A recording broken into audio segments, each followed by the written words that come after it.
Hola a todos y bienvenidos a una nueva edición del Medio Ambiente, sus derechos y yo. Soy Andrea Belén Gamarra y les doy la más cordial bienvenida a este espacio que cada martes se encarga de ver todo el tema relacionado al cuidado y protección de nuestro medio ambiente. La semana pasada no tuvimos programa porque sin duda tuvimos algo que les queremos contar, que fue el lanzamiento de la iniciativa Alianza contra la Anemia Infantil, que juntó a muchos deportistas destacados, como es el caso de Teófilo Cubillas, Héctor Chumpitaz, Natalia Málaga, Óscar Ibáñez y la joven promesa del tenis Brian Panta. Entonces, sin duda, esto es para darnos cuenta que el tema de la anemia infantil nos tiene que involucrar a todos, que con pequeñas acciones podemos hacer frente a esta enfermedad que día a día daña a más y más niños, tanto en su desarrollo físico, mental y emocional. Así que si tienen la oportunidad, únanse a la Alianza contra la Anemia Infantil. Pero ahora sí ya nos centramos en nuestro programa, y es que sin duda, para aquellos países que tenemos bosques amazónicos, como es el caso del Perú, un gran problema sin duda nos aqueja, que es la deforestación. Y es que, por ejemplo, en lo que va del 2014 han habido más de 177.500 hectáreas que han sufrido de deforestación, es decir, por tala indiscriminada, también por quema de árboles y también por invasión de zonas. Y esto, si uno se pone a pensar, ¿a qué equivale, por ejemplo, más de 243.150 campos de fútbol? Imagínense la magnitud de este problema. Y las regiones en nuestro país o distritos más afectados son, por ejemplo, Madre de Dios, Ucayali, Junín, Loreto, Huánuco y, por supuesto, San Martín. ¿Y qué tenemos que hacer? Tenemos que ir adelante y enfrentarnos a este problema, no solo las instituciones que están a cargo de velar por la protección de nuestros bosques, sino también nosotros mismos, porque se nos presenta un panorama muy difícil, y es que dentro de 300 años, si no le damos un alto a la deforestación, vamos a perder todos nuestros bosques. Por eso, para entender ¿qué debemos hacer frente a esta problemática? ¿En qué consiste la deforestación? ¿Cómo altera al cambio climático, a la aceleración del calentamiento global, al ciclo normal del oxígeno, del carbono? Quizás todas estas cosas que nos enseñaron desde pequeñitos. Vamos a tener como invitado al ingeniero Jaime Narváez Armas, quien es director ejecutivo de la Asociación para la Investigación y Desarrollo Integral de AIDER. Y sin duda también nuestros bosques están enfrentando este problema, pero también debemos ver que nos dan bienes y servicios que nos ayudan en nuestra vida diaria, y especialmente en las comunidades indígenas tienen un gran valor, porque las plantas, las raíces, los árboles y los frutos que residen del bosque son empleados como medicina tradicional, tienen la capacidad de curar, de sanar.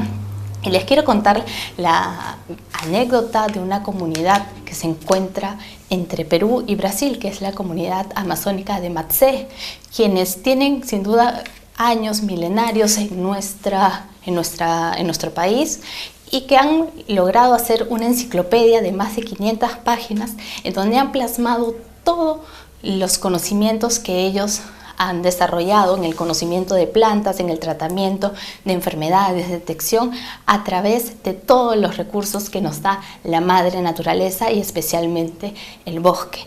Entonces nosotros tenemos que ponernos a pensar que si con la deforestación estamos acabando con nuestros árboles, estamos acabando con nuestra vida, y con esta gran farmacia universal que nos dan y de medicina, ¿qué es lo que tenemos que hacer? Tenemos que darle un alto y ponernos a pensar que la deforestación no es cosa de broma, y que también estamos frente al ataque a los pulmones del mundo, porque es cierto, la Amazonía son los pulmones de nuestro planeta. Por ello, para hablar más de medicina tradicional, conocer más de las plantas que curan, van a estar con nosotros la doctora Marta Villar, quien es directora de Medicina Complementaria de eSalud. Así que hoy día tenemos un programa muy variado, y yo les quiero decir, como siempre, que el chat permanece abierto para todas sus preguntas, comentarios, y que ahora sí le tengo que dar pase a Carolina Fábrega desde la Ciudad del Saber en Panamá, quien nos va a llevar por un viaje por el Amazonas para descubrir cómo estamos frente a la deforestación, y también conocer cómo las comunidades, por ejemplo la Shipiba, hace frente a las enfermedades y utiliza la medicina tradicional para curar sus síntomas, para curar a su población. Adelante, Carolina.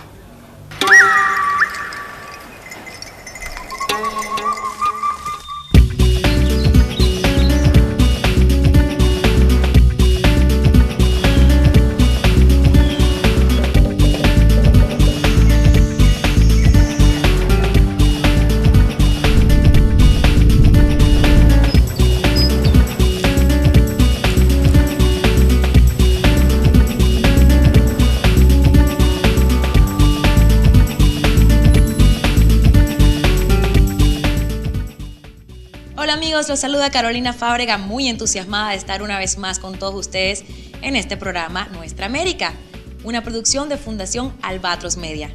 En el día de hoy los quiero invitar a viajar, a conocer y sobre todo a reflexionar sobre el papel de la humanidad en este mundo que nos toca habitar y cuidar.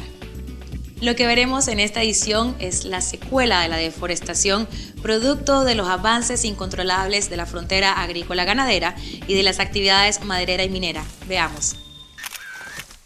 Cada disparo de mi cámara confirma cuál es la mayor amenaza para los países que comparten los bosques amazónicos. La deforestación queda registrada en cada una de mis imágenes. Así comienza en el puerto de Pucallpa del Perú, nuestra aventura con destino a la comunidad de Santa Rosa de Dinamarca, una aldea poblada por más de 400 nativos de la etnia Shipibo-Conibo, conocedores de las plantas medicinales de los bosques amazónicos del Perú. Voy a visitar al médico tradicional Antonio Vázquez para conocer los secretos de las medicinas naturales y los misterios de la ayahuasca o yagué, conocida como la reina de las plantas medicinales, la más sagrada y poderosa, por todos los grupos indígenas de la Gran Amazonía. Me pregunto cuánto podrá durar la farmacia natural de la Amazonía si se continúan talando los bosques al ritmo acelerado de hoy. Y creo que si se acaban los bosques, peligrarían las plantas medicinales y moriría mucha gente, porque aquí está la farmacia natural de los pobres, pero también se hallan las especies valiosas para la industria farmacéutica. Anclamos frente a Santa Rosa de Dinamarca. En un amplio claro de la selva se destaca el Hospital de Antonio. Muchos nativos llegan de la profundidad del bosque para curarse gracias a la medicina tradicional que aquí practican.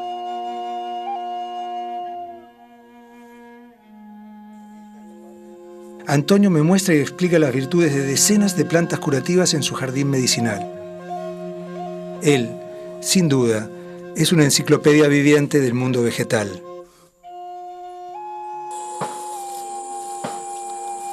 Ya, pon tu brazo así. Aquí tengo inflamación. Ya, eso, ya. A ver. Contra el que te duele.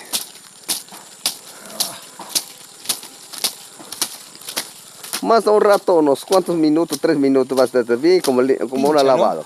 Sí, ya. Después te agarra comezón, te comezona. ¿Cómo sientes? ¿Se fue? Ya está. Así se fue el dolor. Así nos hace. Quedó pinchado.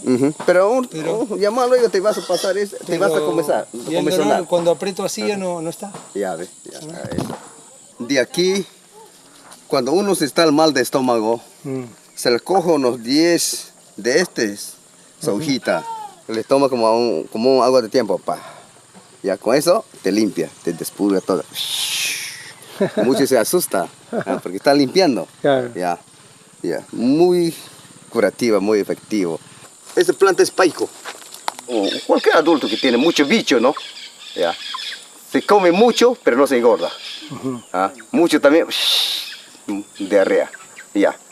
Para especialmente le hace tomar eso, ya. Unos cuantos par de minutos, horas, y está botando. Puro destrozado de todo este bicho. Este amacizas son unas plantas medicina muy fuerte. ¿Para qué se utiliza? Para los riñones, para tuberculoso. Para limpiar eso. Ya. Cuando pica la serpiente, uno en el monte le corta, ¡pam! Con cualquier cosa se recoge, aunque sea con machetita, se recibe su resina. Así. Esto es como sale la resina. Uno tiene que coger así, la resina así, mire, así, ¿ya? Así. Ya, le pones donde el que te muerde así, pam, pam, pam, pam, ya con ese lava.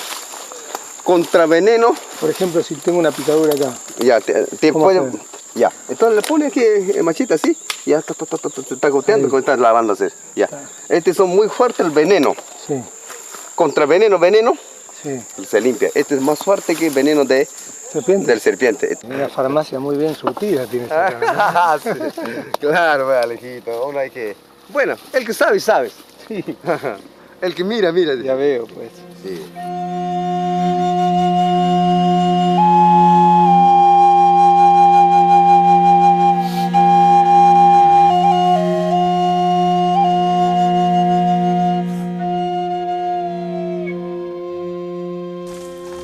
Pueblos conocedores de las tradiciones y de la sabiduría y los secretos de la naturaleza nos muestran cómo las diversas plantas medicinales que encontramos en los bosques amazónicos del Perú son clave en la medicina tradicional. Pues sí, amigos, los bosques son llamados las farmacias de los pobres y, como ustedes saben, también son base y nutren todo lo que es la industria farmacéutica moderna. Si ustedes quieren volver a ver este reportaje u otro, no dejen de visitar nuestra página de internet www.albatrosmedia.net.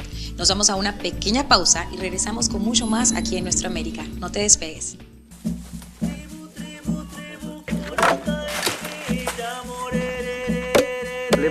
El maestro Antonio está terminando junto con sus hijos de preparar la ayahuasca que servirá para la ceremonia de hoy en la noche, pero primero nos ha dado una clase magistral de su sabiduría en medicina tradicional.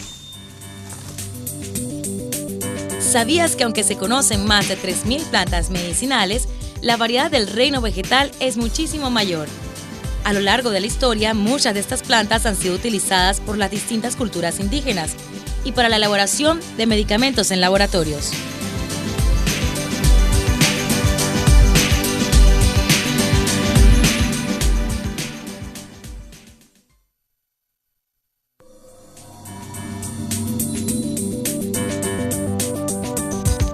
El pueblo Shipibo-Conibo es un grupo étnico de la Amazonía peruana que vive en la cuenca del Ucayali.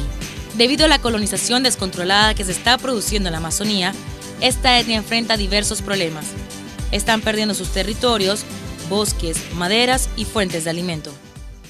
Para los pueblos originarios, estar conscientes de cómo en los bosques se retraen más y más es una realidad. Vamos a acompañar a nuestros compañeros que nos van a mostrar la sabiduría de la medicina tradicional a través de las diferentes plantas que sirven para combatir muchas enfermedades. Quiero invitarlos entonces a la segunda parte del siguiente reportaje.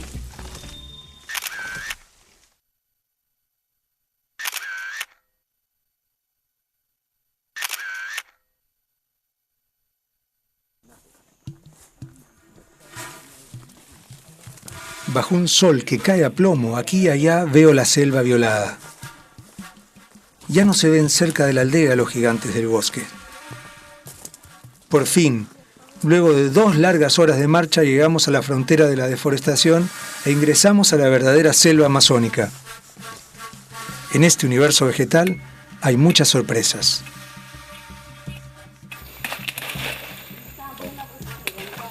Estas son unas plantas, una liana que uno se corta y con eso le raspa, le echa polvito, si no el líquido también le puede echar. Uno puede tener fiebre amarilla, si uno tiene fiebre, a través de fiebre se queda nuestro cuerpo amarillo. Eso es una fiebre amarilla, entonces se llama una enfermedad hepatitis. Entonces eso uno se le toma, como agua de tiempo. ¿Ya? Poco a poco te quita esa amarilla, te calma la fiebre. Son uñas de gato amarilla, más que todo son para hemorragia, son muy buenos. Finalmente, ante mí, se eleva una liana longeva de ayahuasca. A través de la medicina, cuando estás concentrado, también te está guiando, abriendo el mundo para que veas cuál es lo que uno se necesita, cuál es la verdad, de dónde provienen las maldades o los buenos. Uno se conecta a través de la medicina, uno se concentrando, se conecta a la persona. Por ejemplo, tú puedes tener cáncer, o si no, puedes tener una enfermedad SIDA. Ya, yo te concentro por ti, ya me conectas. Ya, yo estoy viendo qué enfermedad tienes, de dónde está proviniendo esa enfermedad. Entonces, a base de eso uno se trabaja haciendo dejar todo como una lavada de ropa. Ya, uno se quita, va lavando, se va botando toda esa cochinada, ya se queda limpiecita como uno.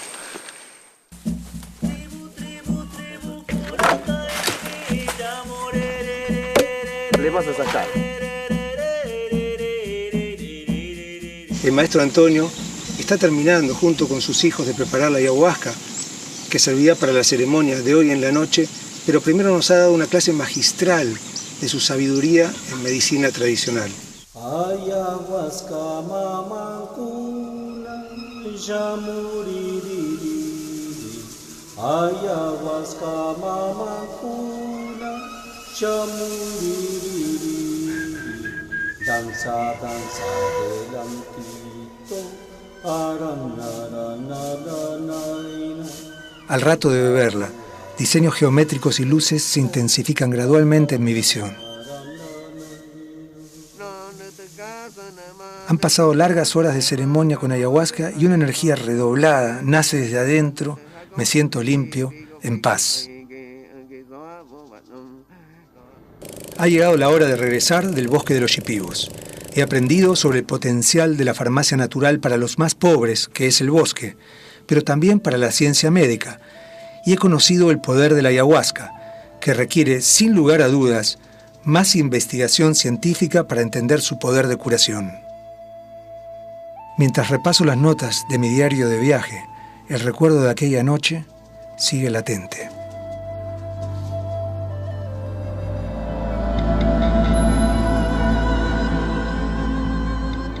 Anteriormente, cuando la carretera no existía, no había esos bosques devastados. No existía ni Metetí casi. Entonces era pura montaña. Y ahora usted no ve montaña por ahí. Te ves potrero de casi de Yavisa hasta Chepo. El colono llega a deforestar, a quemar, coger tierra, venderla, hasta que van acabando con la naturaleza.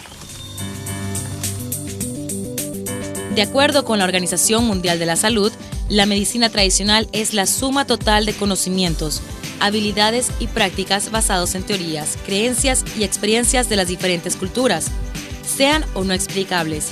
La medicina tradicional andina es uno de los sistemas más antiguos y que ha perdurado hasta nuestros días.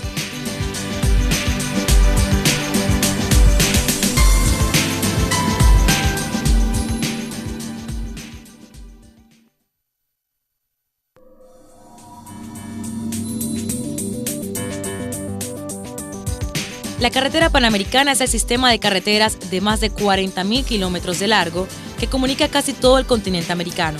El único tramo que impide que la carretera se conecte completamente es un trayecto de 87 kilómetros de selva montañosa dura, ubicado entre el extremo oeste de Panamá y el noroeste de Colombia llamado el Tapón de Darién. Tantos secretos que aún conserva la madre naturaleza.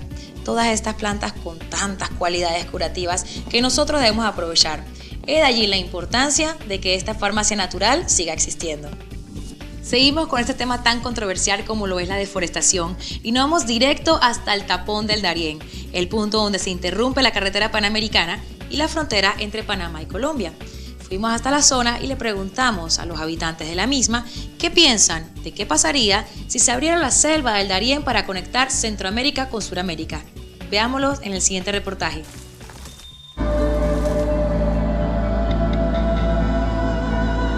Entre Alaska y la Patagonia se interpone la selva. La carretera se ve interrumpida en el Tapón del Darién.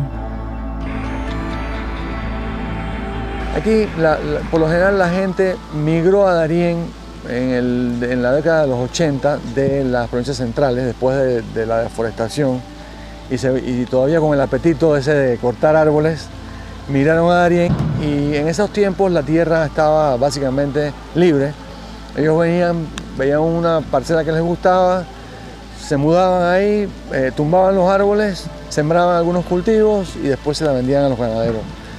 Y eso ha sido la razón por la cual Darién se ha deforestado ya en un 60% en los últimos 3 décadas, ¿no?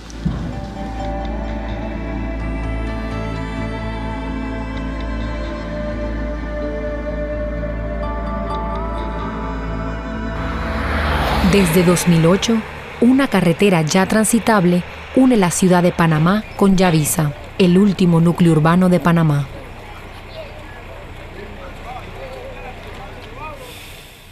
Aquí no había nada de lo que era cemento, no había nada. Todo era palo, todo era tierra. Y eran poca gente, no se veía nada de construcción de cemento, nada, pura madera. Era distinto, ¿no? Era distinto. La carretera Darién abre más aún la ruta de la colonización. Sus efectos han sido devastadores para la naturaleza. De hecho, cada año son deforestadas en Darién 137.000 hectáreas. El Darién está minado por todos lados. Y hablar de que del tapón, eso es teórico, porque realmente todo Darién, toda la selva esa que nosotros llamamos selva, la carretera podría traer que se pierdan más los animales. La sostenibilidad que se vende o que se quiere, en realidad no nos está funcionando a nosotros los darienitas. Para las empobrecidas 45.000 personas que habitan esta provincia, con la carretera llegan las contradicciones. Con esta carretera somos beneficiados todo el mundo. Para el ganado, para el producto, para todo. Sin carretera, aquí no va uno para ningún lado.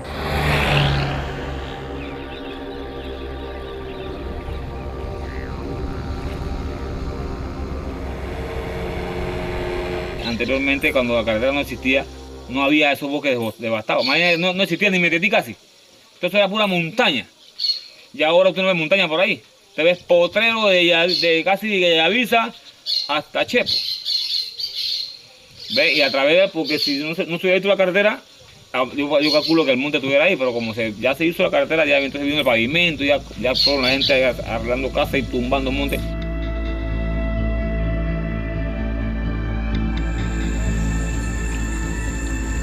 Las personas que han vivido siempre aquí en el parque, nosotros lo consideramos que son conservacionistas por naturaleza. La etnia Emberagua, Unán, Cuna, los negros, o sea, las personas que siempre han vivido aquí.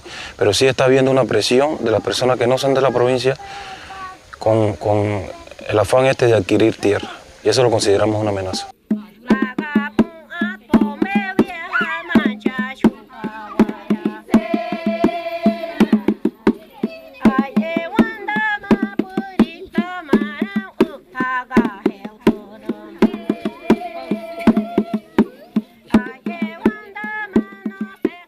Antes tú encontrabas los monos cariblancos que le dicen, entonces ahora no se ve eso.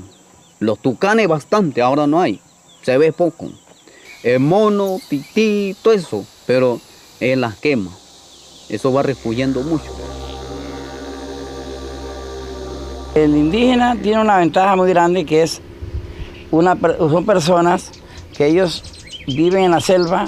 Ellos nada más negocian con los colonos o negocian con los madereros para recibir dinero para mantener su familia. El colono es al contrario, el colono llega a deforestar, a quemar, coger tierra, venderla, hasta que van acabando con la naturaleza. Si se abre el tapón del Darién, va a incursionar todos los problemas que nosotros sabemos que hay en el sur. Entonces, eso significaría problemas ambientales, problemas sociales y hasta económicos. Hay muchas presiones para que la carretera continúe hasta Colombia.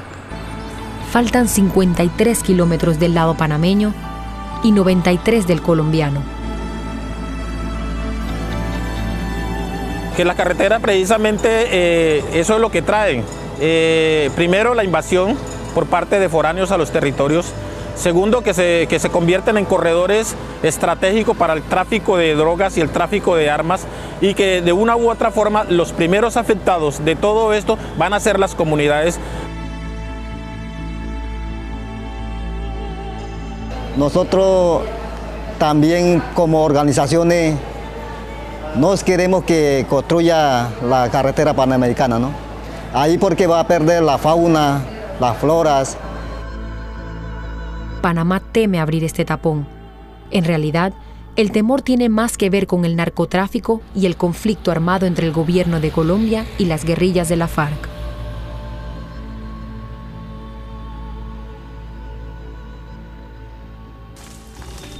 Bueno amigos, espero que este reportaje los haya hecho reflexionar. Recuerda que si quieres ver nuevamente este u otro reportaje, lo único que tienes que hacer es visitar nuestra página de internet www.albatrosmedia.net. Y si tienes alguna pregunta, algún saludo o, por qué no, alguna idea, hazlo a través de nuestro correo electrónico contáctenos@albatrosmedia.net. Será hasta la próxima. Chao.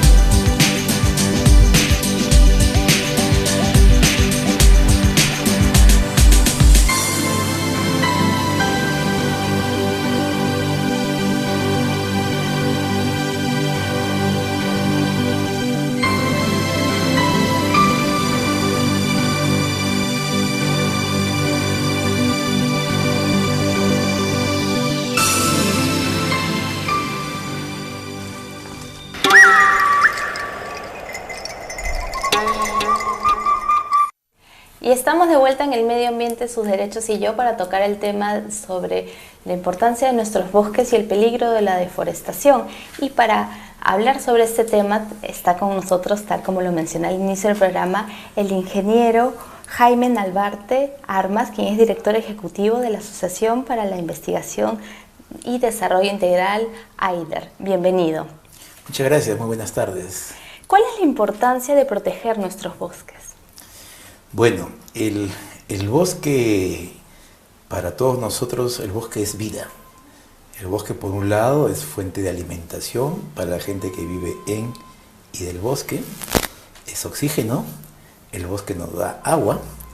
Y el bosque, si no tuviéramos bosques, tuviéramos los grandes impactos que sufre la naturaleza por el cambio climático. Muchas veces nosotros oímos o vemos en la televisión, en lo que pasa día a día, con los huaicos que se nos vienen presentando en la carretera, cuando vemos, ¿no?, los deslizamientos de los cerros, y esto es porque lamentablemente no se ha reforestado las partes altas. Entonces, los bosques es importante porque nos da vida y mejora calidad de vida, repito, de las poblaciones que viven en y del bosque. Y por ejemplo, en el video que hemos visto de la Fundación Albatros Media junto a la comunidad andina, hemos visitado la Amazonía. Dentro de la Amazonía, ¿qué bosques encontramos? ¿Cuál es la clasificación que se les da? Bueno, en realidad el bosque húmedo tropical tiene diferentes subcategorías, ¿no? Pero lo más importante que hay que mencionar es que el Perú es un país forestal. Y desde el punto de vista forestal, nosotros muchas veces vemos al bosque o pensábamos que el bosque solamente es madera. Y el bosque es un conjunto de bienes y servicios que el bosque nos brinda. Por un lado, nos brinda madera, nos brinda los productos no maderables, ¿no?, las plantas medicinales, los frutos como el aguaje, aceites como la copaíba, el tema de la fauna silvestre, ¿no?, y hoy en día también el tema de los servicios ambientales, el carbono forestal, como un complemento, como una adicionalidad, ¿no?, que nos mejora calidad de vida para estas poblaciones que viven, como digo, en y del bosque. ¿Y cuál es el manejo que se tiene que tener con los bosques para poder usar estos recursos de manera efectiva y también en el tema de salud, de desarrollo, de poblaciones, por ejemplo, también? Bien, el bosque, el recurso forestal es un recurso natural renovable, a diferencia de los recursos bioenergéticos de los hidrocarburos, por ejemplo, o de los minerales como el oro, ¿no? Estos son recursos no renovables. En cambio, el bosque, como les repito, es un recurso natural renovable, por lo tanto tiene que mejorar calidad de vida de las poblaciones. Este recurso, la bondad es que nosotros lo podemos sacar, pero a la vez lo reforestamos, ¿no?, y lo hacemos crecer. Entonces hay diferentes técnicas que se llaman manejo forestal, ¿no? En los casos de la Amazonía peruana, por ejemplo, tenemos experiencias con comunidades indígenas, ¿no?, con el pueblo Chipibo Conigo, que empezamos a manejar de manera conjunta con ellos sus bosques de comunidades nativas, ¿no? Este bosque que antes era visto solamente como madera, donde ellos antes vendían un árbol en pie aproximadamente en 30 soles, $10.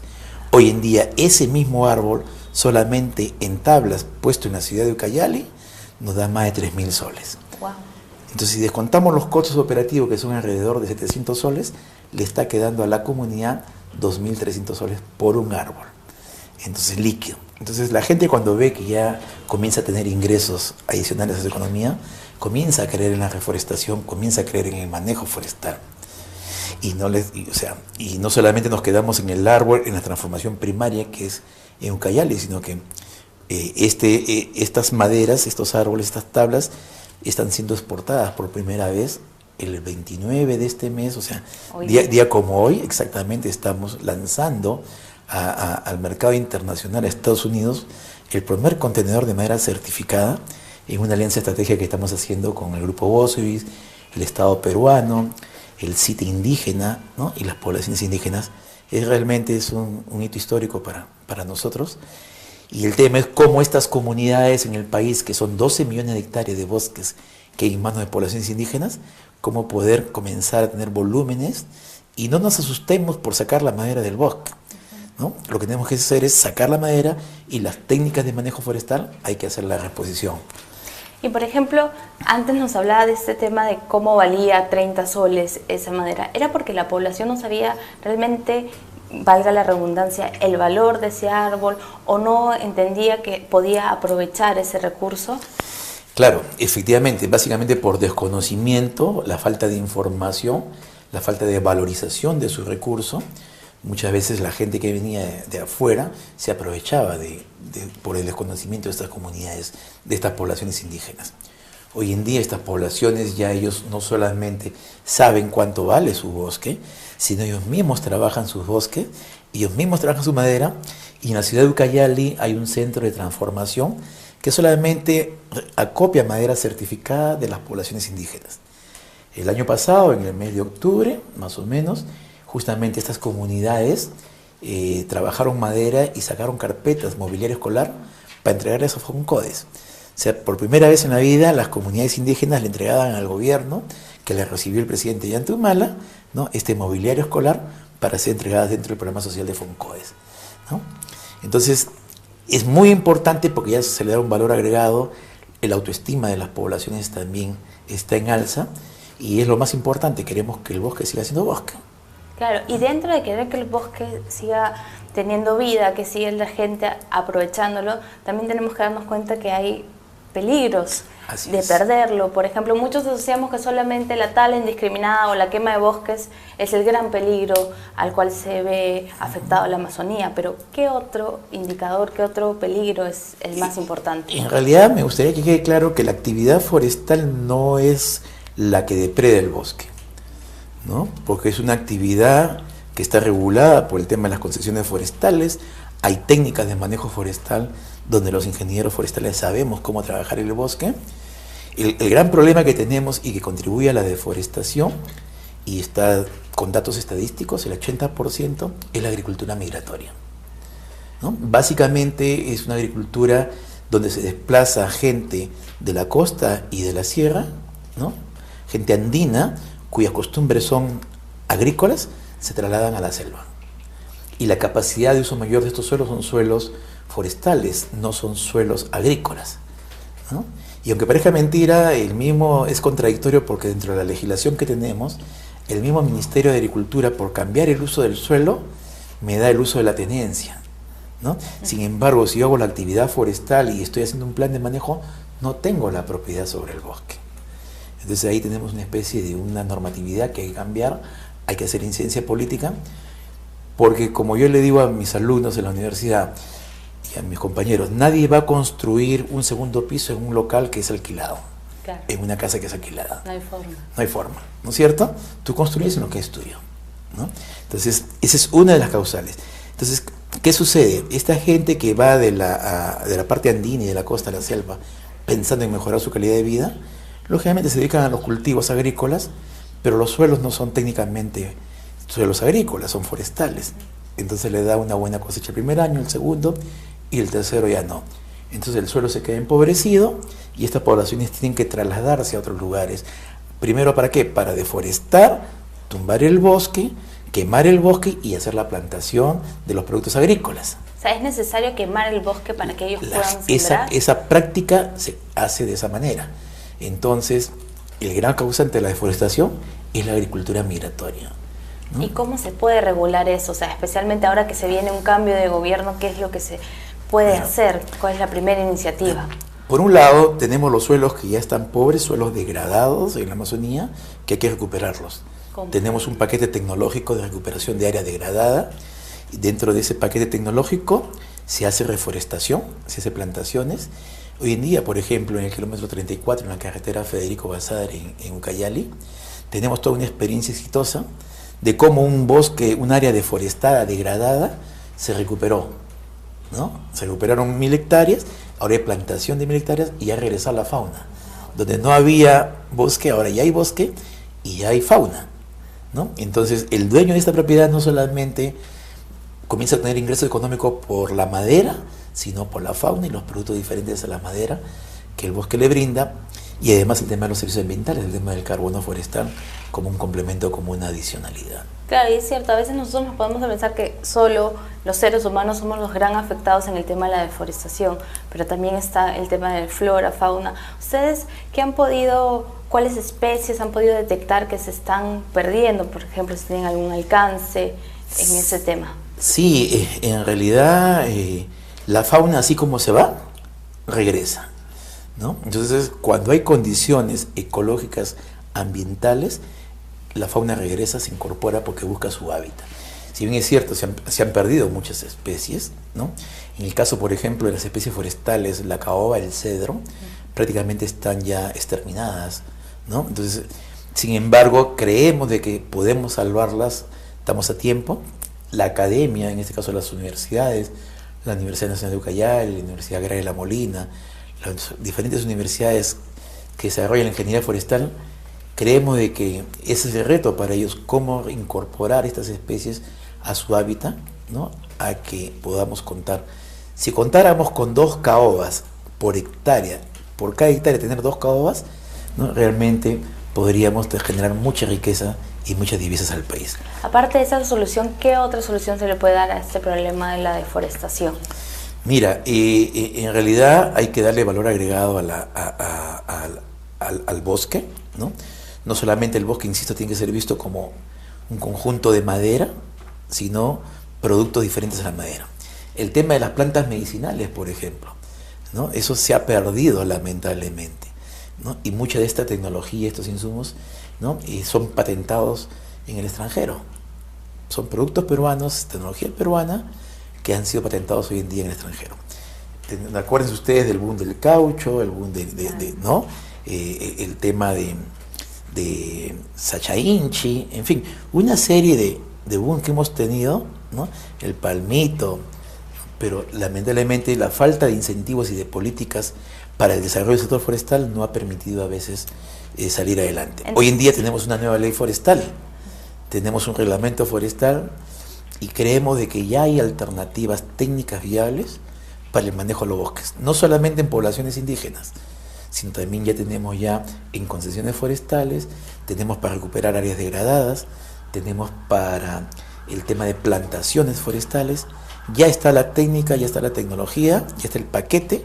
Hoy en día lo que hay que ser más agresivo en el sentido de cómo replicar todo lo que hemos aprendido en estos años. Acuérdense ustedes, Chile siendo un país muy pequeño, como yo digo, ¿no? Una franja, como Chile hoy en día exporta madera al mundo, e inclusive la madera del pino chileno se vende en Pucallpa más barato que nuestras maderas nacionales pucallpinas. Entonces, ahí, ¿por qué se da eso en Chile? Porque Chile apostó hace 35 años al desarrollo forestal. Y nosotros nos hemos quedado estancados. Y nosotros nos hemos quedado estancados. Entonces, el nuevo gobierno de turno que llegue, ¿no? Deberá realmente brindar políticas de incentivo para el desarrollo del sector forestal. Una de las políticas que tenemos, y justamente el día de hoy, como ustedes saben, 29 de marzo, estamos exportando esta madera. Antes, ¿quién iba a pensar que la comunidad nativa iba a exportar madera? Es más, como les dije en un inicio, vendían su árbol en pie, ¿no? Hoy en día llegar al mercado internacional, llegar a Estados Unidos, Y lógicamente haciendo sinergias, alianzas estratégicas, porque solo no vamos a poder salir adelante, ¿no? Y también una alternativa, como bien lo mencionaba, del tema de hacer reforestación a través de la conservación de plantas medicinales, de árboles medicinales que permitan esa tradición que es propia de gente de la selva, por ejemplo, curarse a través de estas plantas, se puede hacer. ¿Se puede elaborar un proyecto en base a eso, por ejemplo? Por supuesto que sí. Dentro de lo que es el bosque, nosotros tenemos lo que es el ordenamiento territorial. Es decir, cada bosque, cada área se ordena desde el punto de vista técnico. Una parte es para la parte forestal, otro para la parte agrícola, otro es para las plantas medicinales, otra superficie es para sus costumbres de las comunidades, ¿no? Para sus rituales, y otras son para descansos, y otras son para las áreas naturales protegidas también.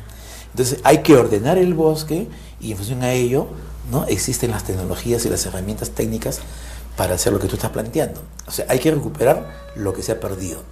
Lo que nuestros ancestros lo han practicado durante años, nosotros debemos recuperarlo hoy en día, juntando dos experiencias, ¿no? Por un lado, la experiencia de la gente que vive en el campo, que es el aprendizaje práctico del día a día, con el aprendizaje teórico, el nuestro, que tuvimos la suerte de pasar por una universidad, y juntar los dos saberes. Y también aprovechar la tecnología. Y por supuesto aprovechando la tecnología, siempre causando el menor impacto, tratando de causar el menor impacto que dañe el bosque, ¿no?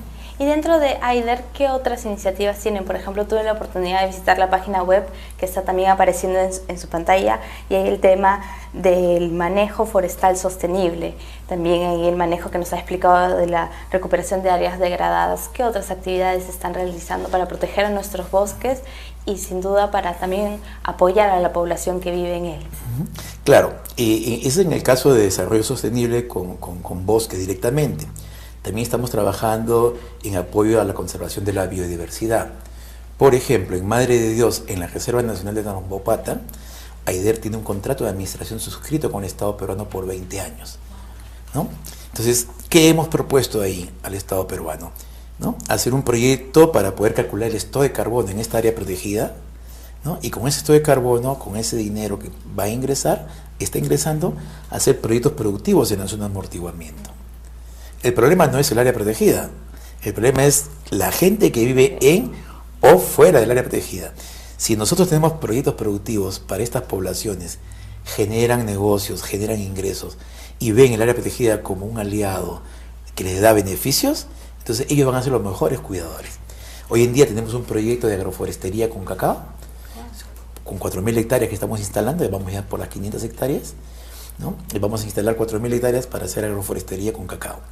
¿Qué gana la población? Se les ha organizado, a ellos se han formado una cooperativa de cacaoteros, se les brinda asistencia técnica en la capacitación y ellos, la comercialización está asegurado en este proceso, ¿no? Entonces cerramos el círculo y con eso nosotros conservamos la Reserva Nacional de Tarapacá, que hoy en día se ve muy amenazado por la minería ilegal, ¿no? Y si no tenemos políticas claras, decisión política del gobierno y de diferentes actores, no vamos a poder salir adelante y esta área se vería pues afectada. Y eso es lo que hay que evitar. Claro, es todos en un conjunto haciendo posible que nuestros bosques puedan continuar, puedan de alguna manera durante las siguientes generaciones ellos los puedan aprovechar, pero de manera sostenible. Y finalmente hay algo muy importante que es el cambio climático. De alguna manera, el tema de la deforestación acelera el cambio climático, el calentamiento global. ¿Cómo se genera esta situación? Sí, efectivamente. Nosotros como lema tenemos dentro de AIDER que el bosque siga siendo bosque, ¿no? Hace aproximadamente 10 años atrás tuve la oportunidad de estar en Brasil en una conferencia y decía, vamos a ver el impacto del cambio climático, las temperaturas van a variar 2 grados. Y yo dentro de mí decía, pero ¿qué puede implicar 2 grados más, 2 grados menos para un país como el nuestro, que es tropical, ¿no? Y definitivamente estamos viendo los daños que esto ocasionó y sigue ocasionando. Y si perdemos la cobertura forestal, perdemos los bosques, el impacto va a ser muy, muy fuerte, muy dañino, no solamente en el bosque, sino va a impactar, ¿no?, en todos nosotros. No nos olvidemos que el Perú es un país forestal. El Perú ocupa el 2º lugar en Latinoamérica con respecto al área boscosa y el 8º a nivel mundial. Entonces el Perú, el gran causante del cambio climático y los drivers de deforestación van a impactar en los bosques como los que tenemos nosotros. Por eso que el mundo ha puesto sus ojos en Perú, ¿no? En la COP20 y en la COP21 que hemos participado, hemos visto cómo todos los países, todos están viendo al Perú, porque si no se hacen políticas de reforestación, no se hace manejo de agua, no se hace manejo de cuenca, el impacto que vamos a tener no solamente lo vamos a sufrir los peruanos, lo va a sufrir el mundo. Y por eso que el mundo está atento a lo que el Perú está haciendo, ¿no? Y tenemos la cooperación internacional, tenemos los diferentes donantes que quieren contribuir a evitar que esto suceda. Y para ello tenemos que tener alternativas viables, técnicas, sociales y económicas, y un Estado peruano que nos garantice realmente que se pueda consolidar este tipo de procesos. Finalmente, el público que nos está viendo, ¿qué mensaje le dejaría? Porque uno puede decir, yo no estoy en la selva, yo estoy acá en Lima, yo estoy en Piura, en Trujillo, en la sierra, no me afecta, no genero un problema de deforestación, pero de alguna manera, ¿qué mensaje les enviaría para que tomen conciencia de este tema especialmente y para que cuidemos de alguna manera, no sé, por ejemplo, con el reciclaje, con algunas otras alternativas, los bosques? Tomando justamente tu ejemplo, ¿no? Si yo estoy aquí en la costa y yo no vivo en la selva, entonces ¿por qué voy a sufrir? No tengo por qué sufrir. Sin embargo, los que vivimos en la costa estamos sufriendo los embates del cambio climático. Las lluvias que hemos tenido hace 2-3 semanas atrás en la carretera central, los Huaicos, obstaculizan todo el tránsito y perjudica toda una economía de ida y venida de la costa a la sierra y a la selva, ¿no? ¿Y eso por qué? Porque no hemos tenido acciones ni programas de manejo de cuencas ni programas de reforestación en las partes altas. Entonces sí estamos siendo impactados directamente. Y creo que somos más impactados que el mismo poblador amazónico. Porque el poblador amazónico no le falta que comer día a día. Tiene agua y tiene su producto de pan llevar. El nativo no se muere de hambre, ¿no? Porque además ellos tienen la pesca, la piscicultura, que se dedican a ello, ¿no? Tienen alternativas. En cambio nosotros, los citadinos, los que estamos en la ciudad, somos los que sufrimos los embates de la naturaleza, ¿no? Y cosas que son ocasionadas por nosotros. Entonces lo que tenemos que hacer es, ante esta experiencia que ya tenemos de propuestas técnicas, lo que hay que hacer es que masificar, hay que replicar, ¿no? Para poder tener un volumen, una escala que ofertar de tecnologías y de avances que permitan mejorar calidad de vida y que podamos desarrollar como país forestal que somos. Los diferentes decisores políticos hoy en día que estamos en elecciones, ¿no? Presidenciales, creemos de que tenemos que trabajar muy de la mano con ellos, al margen de los tintes políticos que podamos tener, ¿no? O sea, pensemos en el país, trabajemos con los gobiernos regionales y los gobiernos locales, donde ahí tenemos que surgir el desarrollo, porque estamos con ellos en el día a día, ¿no?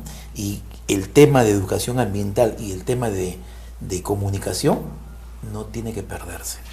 Lamentablemente, el tema de comunicación hoy en día muchas veces la parte política nos gana los medios, ¿no? Y no sabemos lo que realmente está pasando en nuestra Amazonía, en nuestros bosques. Exacto, ¿no? Yo los felicito a ustedes, les agradezco por esta gentil invitación que nos permite, pues, dar a conocerlo un poco lo que hacemos como AIDER, como ONG de desarrollo, que este año cumplimos 30 años de vida institucional. Y 30 años cuidando nuestros bosques, protegiendo nuestras especies y sin duda haciendo un gran trabajo con las comunidades nativas, como bien nos ha contado. Entonces ya lo saben, hemos visto la página de AIDER y para más información pueden llamar también a los teléfonos que hemos puesto en pantalla y nosotros vamos a un corte, pero regresamos para hablar de un tema muy interesante que es la medicina tradicional. Es a través de las plantas que podemos curarnos. No se muevan.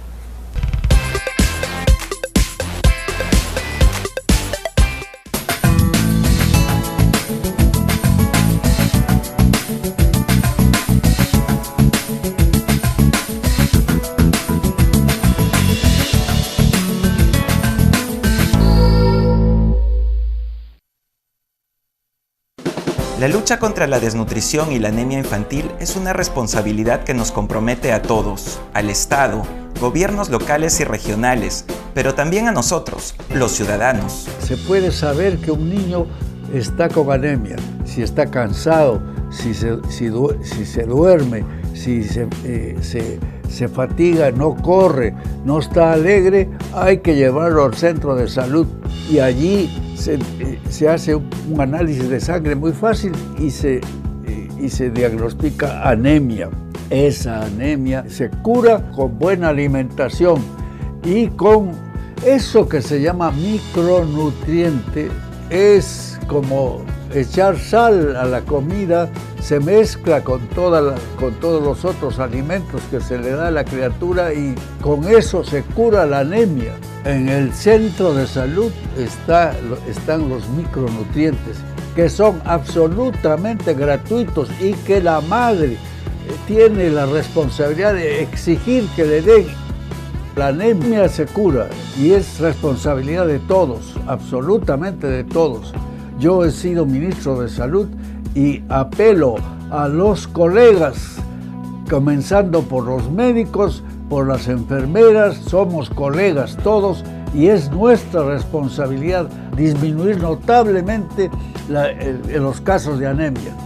Infórmate y actúa, todos juntos sí podemos.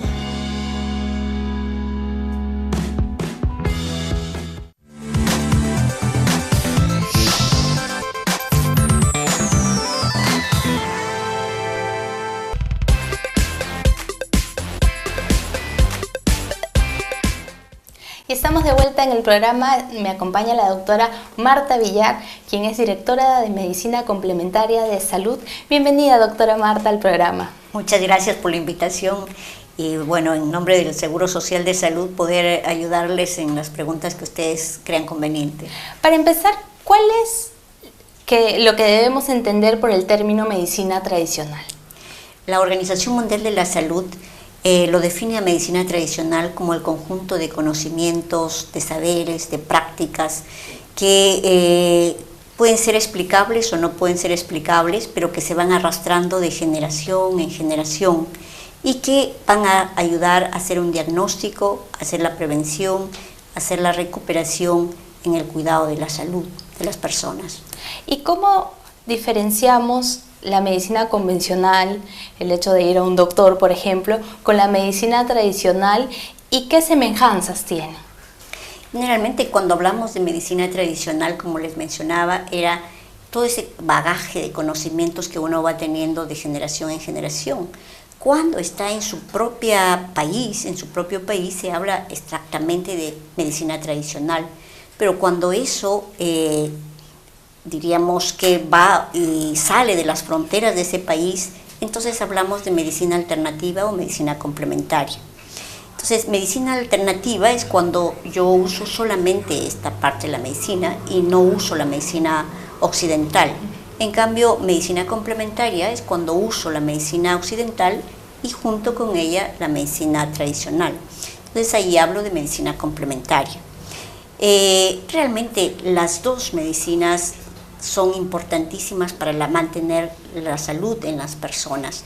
La medicina tradicional, una de sus características es que puede ver al ser humano en su integridad, como una totalidad, como un sistema.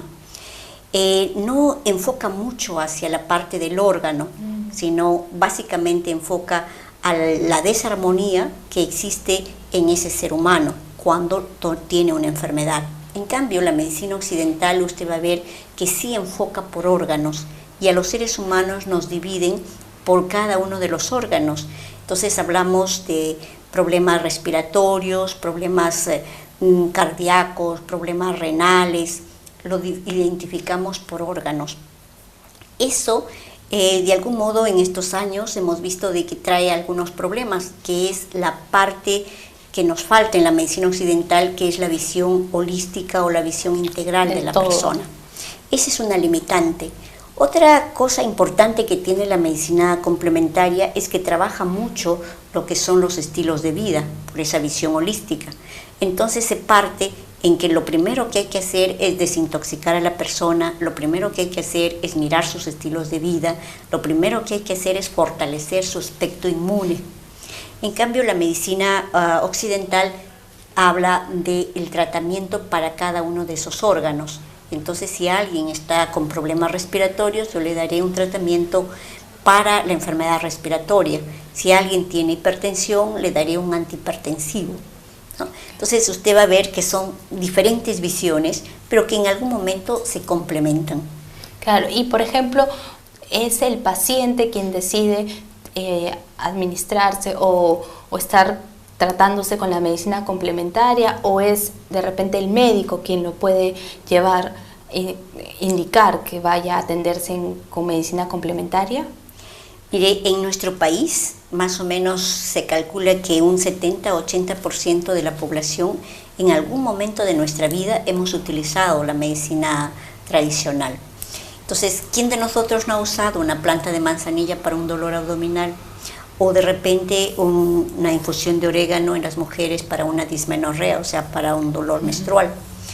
Y eso está casi inherente en nuestra cultura, o sea, es parte de nuestra cultura, pero siempre lo vamos a usar para problemas que son, diríamos, sencillos, son moderados, y ya cuando el problema es mayor, es más intenso, más fuerte, entonces vamos hacia el uso de la medicina occidental, que puede ser, por ejemplo, una neumonía, que puede ser, por ejemplo, una cirugía, una apendicitis, ¿no? Entonces, en esos casos, pero por eso le decía, es excelente articular las dos visiones para tener un sistema de salud mucho más holístico, más integral, mucho más eficiente incluso. Y dentro de salud, ¿cómo han logrado articular todo el tema de la medicina complementaria, de la medicina tradicional también?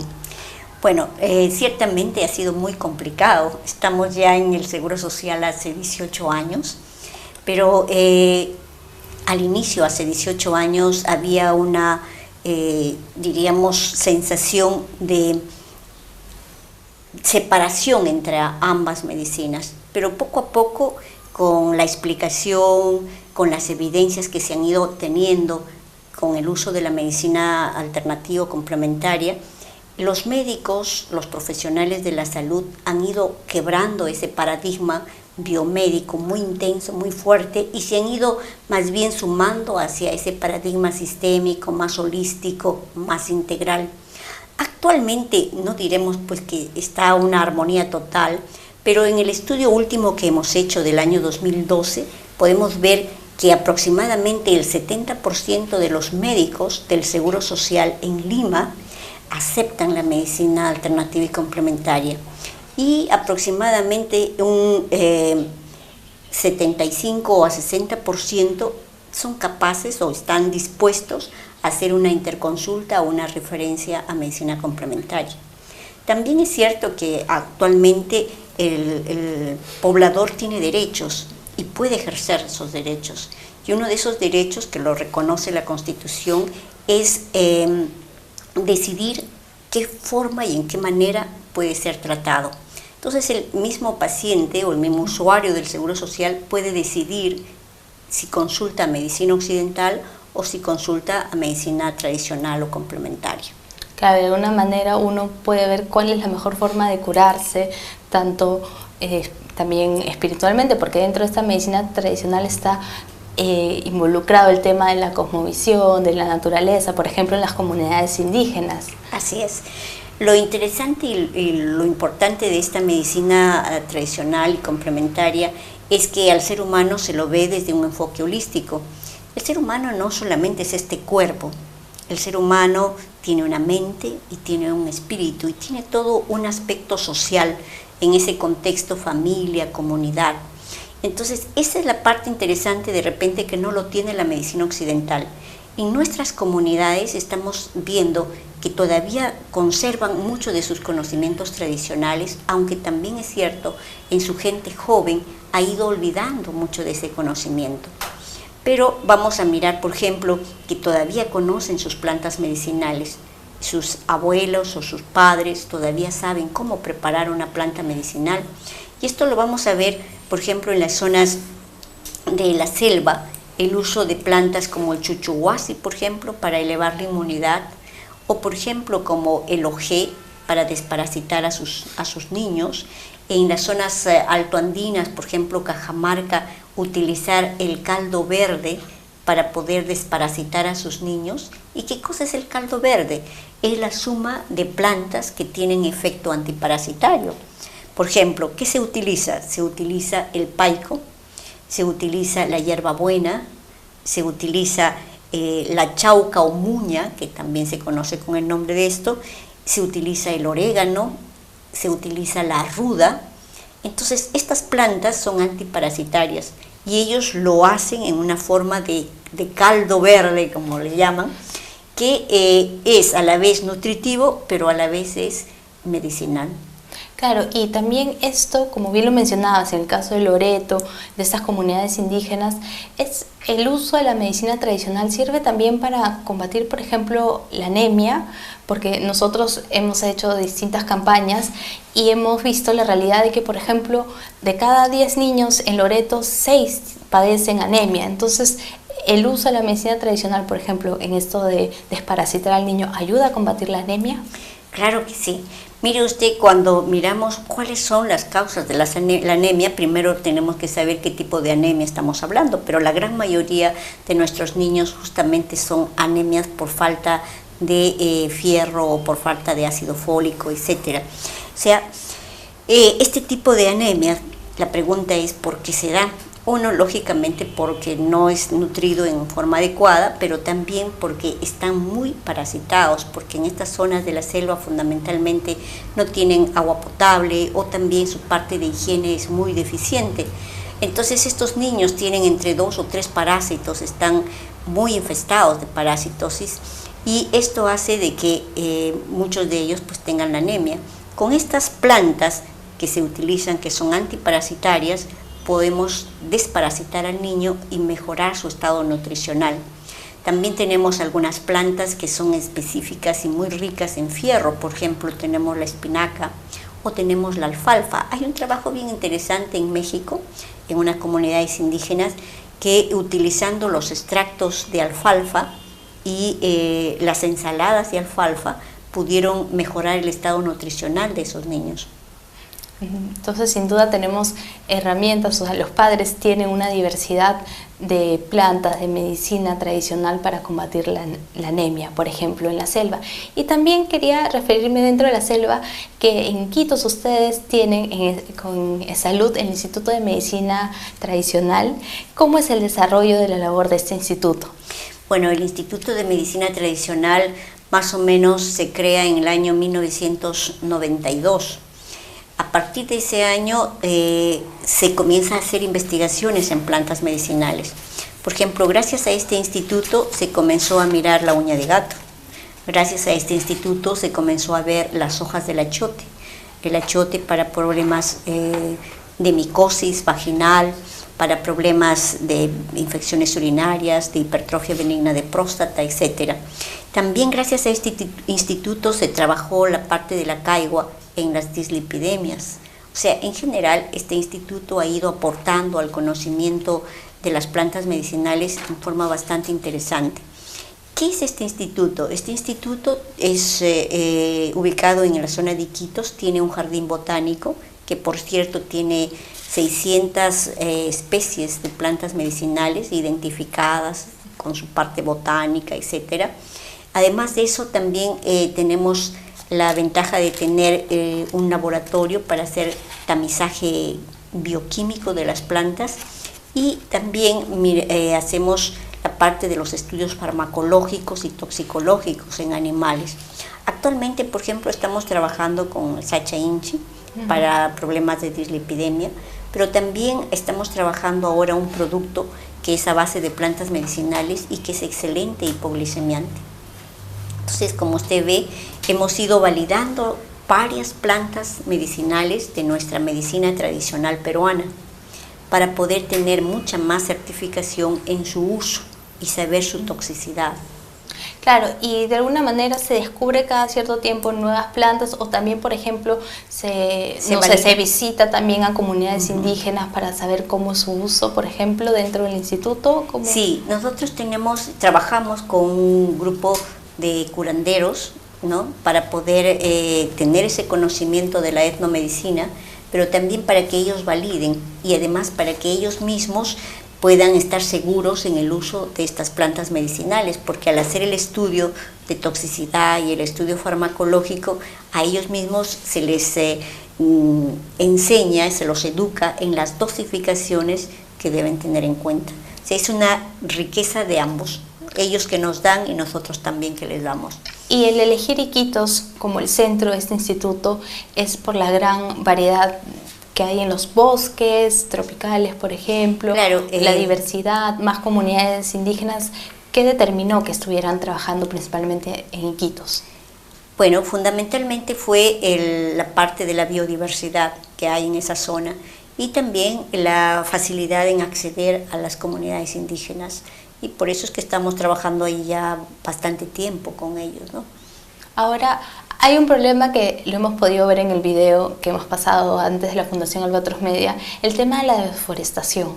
¿Cómo afecta la deforestación a la medicina tradicional, a la medicina y además a la posibilidad de los usuarios tener este bagaje de árboles, de raíces, de frutos, de plantas medicinales? Mire, usted no tiene idea el tremendo, diríamos, afectación que hay en la medicina tradicional cuando no se tiene cuidado del medio ambiente.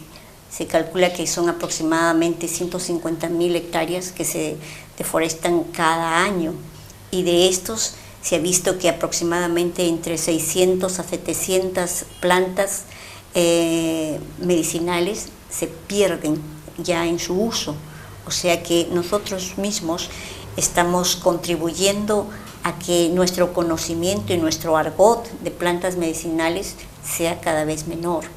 Es tremenda la afectación que hace, pero también cuando miramos acá los mercados de Lima, cuando vamos a la Avenida Aviación, La Parada, y encontramos grandes cantidades de plantas medicinales, la pregunta es, ¿cómo es que obtienen estas plantas medicinales? Y todas ellas son silvestres.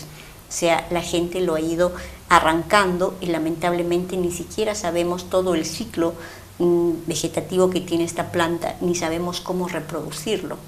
Entonces, esto es lamentable, es un aspecto que creo que deberíamos, como peruanos, tomar en cuenta, sobre todo el gobierno, para poder evitar esto o poder mirar si podemos fortalecer nuestros institutos agrarios, nuestros Ministerio del Ambiente, para ver cómo podemos cuidar esto y a la vez tener fortalecimiento en nuestro conocimiento tradicional. También el tema de reforestar. Si bien es cierto, usamos estos recursos, pero la posibilidad de devolverle a la tierra lo que nos dio. Así es. Entonces ahí con el Ministerio del Ambiente estamos trabajando algunas ideas, también con el Ministerio de Cultura. Entonces tenemos por un lado esa deforestación de las plantas, pero por otro lado también esa pérdida de conocimiento tradicional. Entonces con el Ministerio de Cultura hemos hecho alguna alianza para poder trabajar lo que le llamamos nosotros los inventarios del conocimiento tradicional de las comunidades indígenas, donde estén todas sus plantas medicinales, para qué se usan y sean como libros de cada una de esas comunidades. Y en el caso del Ministerio del Ambiente, mirar cómo podemos ayudar a esas comunidades indígenas a la reforestación de aquellas plantas que son árboles y que podrían ellos tener sus bosques, pero que a la vez también les sirva el hecho de poder vender sus plantas y que puedan mejorar sus niveles de desarrollo de su comunidad. Entonces el Seguro Social aproximadamente está comprando 3.500.000 de plantas medicinales al año. Entonces nosotros queremos asociarnos con las comunidades para que en vez de comprar de repente a otros proveedores, poder comprar directamente a las comunidades y ayudar a que esta comunidad a su vez pueda mejorar su parte de reforestación, pero además también pueda seguir conservando su conocimiento tradicional. Claro, eso es muy importante revalorar y generar una cadena también productiva, una cadena en donde el poblador no sienta que no está participando del tema de la medicina tradicional. También nos llegan preguntas del chat y por ejemplo tenemos una pregunta en donde se habla y se ha visto en el video sobre la práctica de la ayahuasca. Hay quienes lo catalogan como algo que no se debería hacer, que no es parte de medicina tradicional. ¿Es o no medicina tradicional este denominado ayahuasca o San Pedro? Son dos cosas diferentes, pero vamos a ver, la medicina tradicional se basa, o sea, tiene también varios actores dentro de la medicina tradicional. Tenemos actores como por ejemplo la gente que sabe pasar el huevo, la gente que sabe de repente pasar el cuy, y otros actores que son los herbolarios, o sea, los que conocen plantas medicinales, la gente que conoce las arcillas medicinales, los metales, etcétera. Y tenemos otro tipo de actores que vendrían a ser los curanderos, que tienen ya capacidades extrasensoriales, diríamos, tienen lo que nosotros les llamamos estados alternos de conciencia. Pero para que un curandero llegue a un estado alterno de conciencia, generalmente utiliza una planta maestra. ¿Y qué cosa es una planta maestra? Es una planta que tiene la capacidad de estimular ciertas partes de nuestro cerebro y nos lleva a un estado alterno de conciencia. En ese estado alterno de conciencia, este curandero es capaz de visualizar cosas que no lo podría hacer si no lo consume.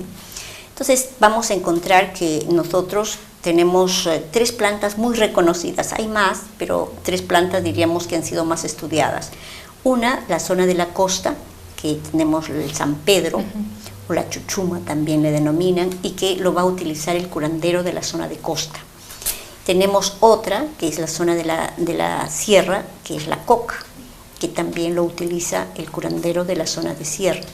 Y la tercera, que es el ayahuasca, que lo va a utilizar el curandero de la zona de selva. Son diferentes las acciones que tiene cada una de estas plantas. El ayahuasca, por ejemplo, tiene una virtud que no solamente diríamos, sirve para llevar a un estado alterno de conciencia al curandero, sino también al paciente. Y en esos estados alternos de conciencia poder dialogar entre curandero y paciente. Pero además también tiene la virtud de que la persona puede interiorizarse a sí mismo y ver cuáles son los nudos críticos que tiene. ¿Cuál es el problema de esto? Que esto no puede ser usado por gente que es diríamos, inexperta o que apenas conoce algo de ello. Como esto se ha vuelto ya como una especie de negocio, entonces hay un problema, que lo usa cualquiera que no sabe y puede ocasionar incluso hasta la muerte, que es muy riesgoso. Entonces esto solamente debe ser utilizado por maestros curanderos, gente que conoce esto. Este es un vacío, por ejemplo, dentro de la normatividad que tenemos en el Ministerio de Salud y en general como país, porque al no reconocer la medicina tradicional como parte del sistema de salud, entonces no está regulado, no hay nadie que lo ha regulado, ni nadie que lo controla. Entonces lo que nosotros estamos proponiendo es que pueda salir una ley de articulación de la medicina tradicional al Sistema Nacional de Salud y pueda tener su aspecto de calidad, pueda tener su aspecto de capacitación de su recurso humano, que pueda tener una forma de monitorear la calidad, de ver también responsables en todo esto. Entonces, esta es una propuesta que es por parte de nosotros, ¿no? Del Seguro Social. Que esperamos que, por ejemplo, en este cambio de gobierno se pueda aceptar de repente. Eso sería excelente de verdad, porque también nos permitiría como país comenzar a mirar como si fuera nuestra gran, ahora diríamos, oportunidad, que es nuestra comida. Y así como lo tenemos a la comida como un top, ¿no? En todo nuestro desarrollo, empecemos a mirar si podemos también tener lo mismo con nuestra propia medicina tradicional peruana. Claro, exacto.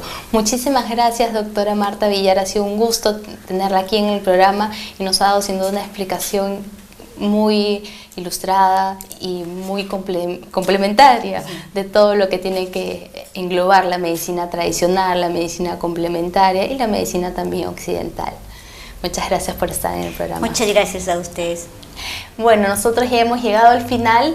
pero sí les quiero recordar que este programa, por si no lo vieron o por si quieren pasarle la voz a alguien más para que nos pueda sintonizar, se repite mañana miércoles a las 11 de la mañana. Quiero agradecer a la Fundación Albatros Media, a Alter Latina y a Fundación Telefónica que hace posible que este programa se lleve a cabo todos los martes a las 4 de la tarde. Conmigo será hasta la próxima semana y que tengan una bonita semana, y recuerden que cuidar el medio ambiente es una tarea de hoy, no de futuro. Chao.